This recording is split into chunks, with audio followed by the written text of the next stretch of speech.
Assalamualaikum warahmatullahi wabarakatuh. Aku Wiwin Lutfia, NPM 215520004, mahasiswa aktif jurusan Pendidikan Ekonomi Fakultas Keguruan dan Ilmu Pendidikan Universitas Pasundan. Video ini saya buat untuk memenuhi tugas mata kuliah Ekonomi Pembangunan. Selamat menyaksikan.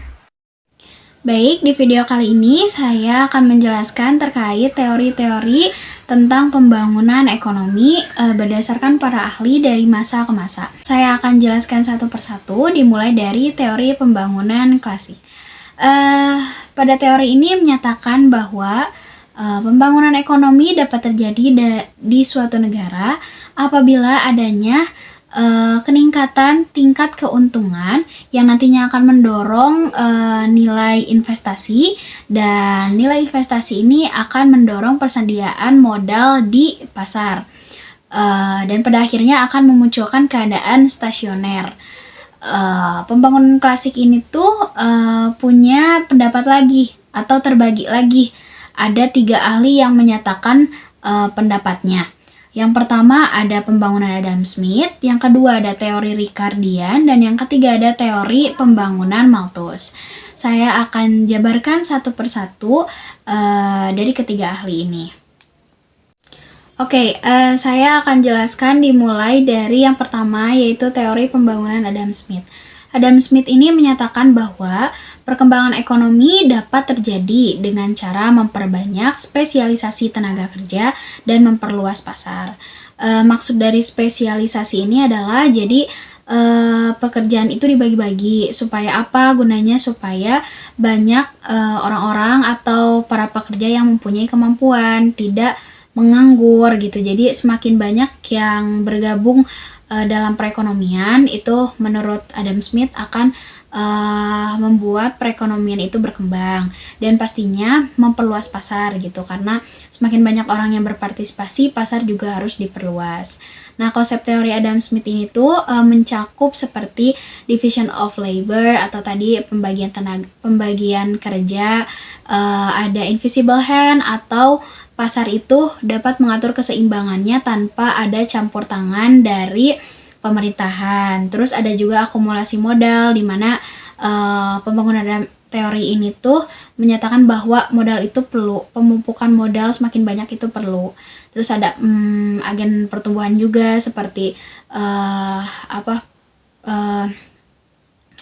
ekonomi rumah tangga, pengusaha, seperti itu. Namun, teori Adam Smith ini juga memiliki kekurangan. Di antaranya ialah pengabaian masyarakat secara luas, lalu asumsi tentang persaingan sempurna, dan keadaan stasioner itu asumsinya tidak realistis. Maksudnya kayak gimana? Jadi, memang semua orang diperuntukkan untuk memupuk modal, membuat usaha sendiri, tapi tanpa dipikirkan bahwa semakin banyak orang yang berpartisipasi, justru semakin banyak persaingan yang lebih buruk dan akan mengurangi jumlah konsumen. Padahal ekonomi akan berjalan seimbang jika jumlah produksi juga setara dengan konsumsi. Oke, selanjutnya kita akan bahas teori pembangunan klasik dari ahli yang kedua, yaitu teori Ricardian. Teori ini membagi masyarakat menjadi 3 golongan, yaitu golongan kapitalis atau pemilik modal, ada golongan buruh, dan golongan tuan tanah. Nah, ciri-ciri teori Ricardian ini, yang pertama ada jumlah tanah terbatas, tenaga kerja bisa meningkat atau menurun sesuai dengan tingkah upah. Yang ketiga ada mementingkan sektor pertanian. Jadi ekonomi pembangunan menurut teori Ricardian itu berpusat pada sektor pertanian saja, atau pembahasannya mencakup pertanian. Yang keempat, ciri-cirinya yaitu berlaku bagi tanah, law of diminishing return. Nah, kelemahan daripada teori Ricardian ini ialah tidak adanya fokus pada perkembangan teknologi. Jadi yang dibahasnya itu mencangkup masyarakat tradisional gitu. Jadi pembangunan itu akan terjadi di sebuah ekonomi suatu negara kalau ada tiga golongan daripada masyarakat itu yang mengatur sektor pertanian suatu negara. Padahal pada dasarnya sekarang negara itu berkembang dan intinya negara-negara yang maju itu justru bukan sektor pertanian lah yang jadi sektor utama penghasilannya. Oke, selanjutnya kita akan bahas teori perkembangan klasik dari ahli yang ketiga, yaitu teori pembangunan Malthus. Oke. Menurut Malthus, pembangunan ekonomi dapat dicapai dengan meningkatkan kesejahteraan suatu negara. Dan kesejahteraannya itu tergantung pada kuantitas dan kualitas barang yang dihasilkan. Jadi, kalau kata teori ini, kalau kita pengen lihat ekonomi suatu negara itu mengalami pembangunan atau tidak, lihat saja dari kesejahteraan suatu negaranya. Jadi kalau mau meningkatkan pembangunan ekonominya, tingkatkanlah kesejahteraan rakyat di dalamnya gitu. Jadi, nah cara untuk meningkatkan kesejahteraannya itu gimana? Memperbanyak produk yang dihasilkan oleh orang-orang atau tenaga kerja di negara tersebut gitu. Jadi semakin banyak memproduksi suatu barang untuk dijual, otomatis itu meningkatkan kesejahteraan rakyatnya. Nah, yang nyusul itu adalah kualitas barangnya gitu. Ketika suatu negara berhasil mendapatkan penghasilan yang banyak dari memproduksi barang yang banyak juga, nanti kualitas barangnya di mata dunia itu menyusul. Tapi kalau bisa pun lebih baik itu kalau kualitasnya bagus juga. Jadi dikenal baik oleh negara lain. Oke, selanjutnya kita bahas, kita keluar dari lingkup teori pembangunan klasik. Kita beralih ke teori pembangunan Karl Marx.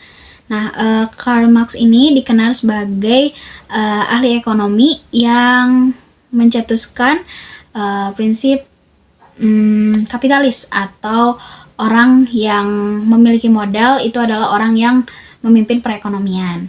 Nah, menurut Karl Marx ini, masyarakat mengalami perkembangan atau ekonomi juga bisa mengalami pembangunan melewati 5 fase.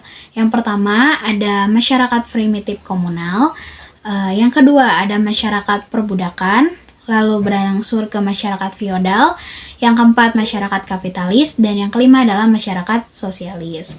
Nah, Karl Marx ini juga menduga bahwa teorinya tentang kapitalis itu semakin berubah zaman akan hilang atau tergerus. Kenapa? Makanya di tahap perkembangan menurut teori dianya, kapitalis itu disimpan di nomor 4 dan akan tergerus oleh sosialis. Karena semakin banyak orang yang memiliki modal, ya semakin ada orang-orang yang berada di tingkat paling bawah. Makanya kapitalis ini tidak akan bertahan lama menurut pencetusnya sendiri gitu.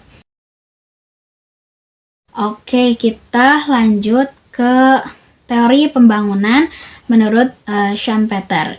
Nah, menurut Schumpeter ini, perkembangan ekonomi bukanlah hal yang harmonis atau teratur, namun justru sifatnya terputus-putus dan spontan. Serta faktor terpentingnya dalam perkembangan ekonomi atau pembangunan ekonomi ialah entrepreneur. Jadi perkembangan ekonomi itu tidak berangsur-angsur kalau menurut Schumpeter. Jadi gak ada urutan daripada dari bawah dulu, terus agak modern, terus modern, dari awalnya terpuruk jadi mengalami pembangunan. Enggak, kalau menurut Schumpeter itu justru pembangunan atau perkembangan ekonomi itu sifatnya terputus-putus atau spontan gitu. Kadang bisa berkembang, kadang enggak gitu. Dan faktor yang paling utamanya menurut Schumpeter adalah entrepreneur. Kenapa entrepreneur adalah hal yang atau sesuatu yang bisa membuat ekonomi berkembang? Karena entrepreneur atau entrepreneurship, orang yang bisa berwirausaha adalah orang yang mengerti dengan lingkup ekonominya gitu. Mengerti tentang usaha apa yang harus dilakukan, terus pembaharuan tentang usaha yang harus dilaksanakan atau diperbanyak di pasar gitu. Jadi entrepreneur adalah kunci dari kesuksesan atau perkembangan ekonomi di suatu negara. Baik, kita lanjut pembahasan ke teori pembangunan menurut Keynes. Nah, menurut Keynes ini, perkembangan ekonomi akan terjadi apabila semakin besar pendapatan nasional, maka volume pekerja juga akan semakin meningkat atau tidak adanya pengangguran di suatu negara. Nah, fokus utama daripada teori ini terletak pada permintaan efektif. Nah, maksud permintaan efektif ini apa? Ialah jadi teori Keynes ini tuh menekankan bahwa produksi saja itu tidak cukup. Yang harus dilihat atau dicermati adalah jumlah permintaannya. Sekalipun kita punya pasar di luar negara kita atau di dalam negeri, yang harus diperhatikan adalah jumlah konsumennya, karena sebanyak-banyaknya kita memproduksi kalau tidak ada yang membeli itu sama saja tidak ada penghasilan. Nah, asumsi teori Keynes ini ada 3. Yang pertama, harus ada hasrat berkonsumsi atau tadi adanya permintaan yang efektif. Yang kedua, tingkat bunga berkaitan dengan hasrat likuiditas. Yang ketiga adalah efisiensi biaya dan invest modal. Jadi biaya yang dikeluarkan juga harus sejalan dengan investasi untuk permodalan daripada produksi. Nah, syarat keberhasilan teori Keynes ini ada beberapa. Yang pertama, peran pemerintah. Jadi hampir sama dengan sosialis. Jadi pembangunan Keynes ini tuh dimana pemerintah itu harus ikut campur dalam perekonomian suatu negara supaya apa? Supaya stabil, supaya tidak ada pemilik modal saja yang berkuasa. Yang kedua ialah damai antar negara. Jadi kalau negara kita itu punya masalah sama negara lain, itu akan memungkinkan kita susah untuk mengirim produksi kita keluar gitu. Jadi menghambat perekonomian negara gitu. Terus kurs akan lebih mahal kayak gitu. Hal-hal yang sifatnya simpel tapi itu akan berpengaruh pada pendapatan negara.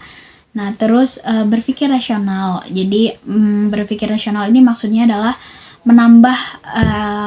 menambah pengetahuan. Jadi semua kemajuan di bidang ekonomi itu harus berdasar pada ilmu pengetahuan. Nah, terus yang terakhir adalah syarat keberhasilannya ialah tingkat akumulasi antara produk dan konsumsi harus sebanding. Kita pindah ke slide selanjutnya, yaitu tentang teori pembangunan dari Harold Domar. Nah, menurut teori ini ialah menyatakan bahwa besarnya tabungan masyarakat sama dengan besarnya pendapatan nasional. Mengapa dikatakan demikian? Jadi, kalau pengen lihat ekonomi suatu negara itu mengalami pembangunan di dalamnya, lihat saja warga negaranya gitu. Kalau semakin banyak mereka punya investasi, punya tabungan dana gitu, dilihat dari gaya hidupnya. Kalau semakin banyak rakyatnya yang mewah, yang investnya banyak, berarti itu tuh keadaan suatu negaranya juga dalam keadaan yang baik. Jadi pendapatan nasional itu pasti setara dengan investasi masyarakat di negara tersebut. Nah, dengan asumsinya itu yang pertama, perekonomian dalam keadaan pekerjaan penuh. Jadi semua sektor di suatu negara itu dimanfaatkan dengan baik gitu. Enggak terpaku dari satu sektor, kayak misalkan sektor pertanian saja atau sektor pertambangan saja gitu. Kalau bisa akan lebih cepat pembangunan itu kalau semua sektor dimanfaatkan dengan baik gitu. Yang kedua ialah asumsinya adalah perekonomian rumah tangga dan perusahaan harus dilibatkan. Yang ketiga adalah kecenderungan menabung besarnya tetap. Jadi kalau masyarakatnya itu daya tabungnya atau investnya gede, tapi naik turun gitu, itu akan lebih susah untuk mengalami pembangunan. Tapi kalau besarnya tetap, otomatis pembangunan ekonominya itu ada walaupun lambat tapi berjalan. Oke, slide selanjutnya ini adalah teori pertumbuhan ekonomi menurut Rostow. Nah, menurut Rostow ini terdapat 5 tahap pertumbuhan di masyarakat. Yang pertama adalah tahap masyarakat tradisional. Yang kedua ada tahap prasyarat lepas landas. Yang ketiga tahap lepas landas. Yang keempat tahap kedewasaan. Dan yang kelima tahap konsumsi tinggi.